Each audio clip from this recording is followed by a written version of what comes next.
Stuxnet. The Stuxnet superworm that's targeted Iran's nuclear program. Stuxnet was the first cyber weapon, and it was reportedly written by the US and Israel to attack Iran to try and cause centrifuges in their uranium enrichment facilities to explode. Originally, a computer in Iran crashed, and the operators called in a security company from Belarus. That security company sent out an alert to all of the security industry saying, hey, we found this thing, it's doing something weird, it's worth your while looking at it. Within a month, the computer bug grabbed the attention of Liam Omerku, an operations manager for Symantec. We looked at this and we could see this is like nothing we've ever seen before. There was more resources needed to analyze Stuxnet than any other threat we've ever looked at. So we had people analyzing Stuxnet 24 hours a day for about 4 months. It just blows anything else out of the water. Normally we can analyze a virus in half an hour, maybe a complex one in a week. Stuxnet appeared to be crawling around the world computer by computer, looking for some sort of industrial operation.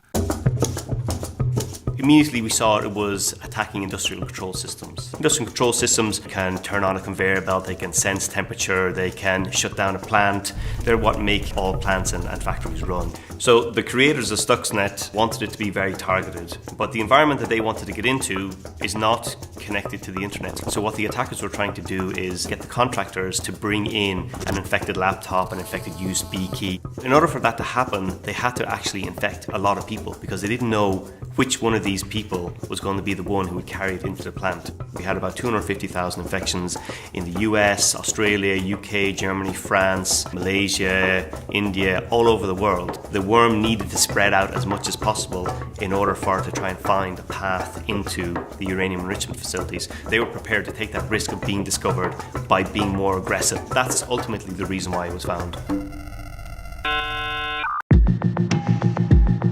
The challenge with Stuxnet is whoever created it spent tens of millions of dollars at least to develop it, years of research. And the problem is when we create a cyber weapon, it doesn't explode. It causes its damage, but it exists. You know, somebody gets infected, they take their laptop off the network and they're gone traveling for a month, they come back, they connect it into the network, and suddenly it's spreading all over again. Even years later, we have energy companies coming to us and saying, we found this in our environment, and we look at it and it's the same Stuxnet that we saw from 3 years ago. So it's actually quite difficult to eradicate it completely.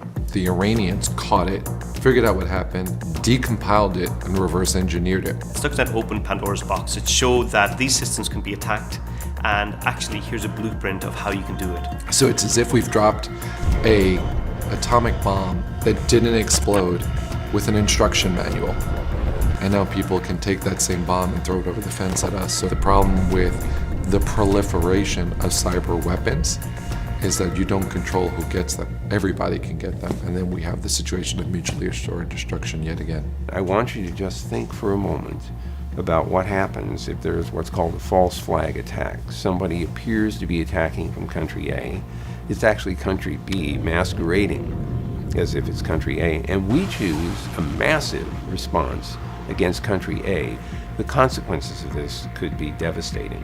When you add in the human aspect that you could have millions of people without electricity. The car doesn't start, the diabetic pump won't work. You could have a shutdown of society because there's no water available. It could be relatively catastrophic and bring us back to a pre-industrial world for a period of time. Securing those systems and making sure that they run, that's really a grand challenge. People don't realize that behind all of these systems, there's computers, and those computers need to be protected.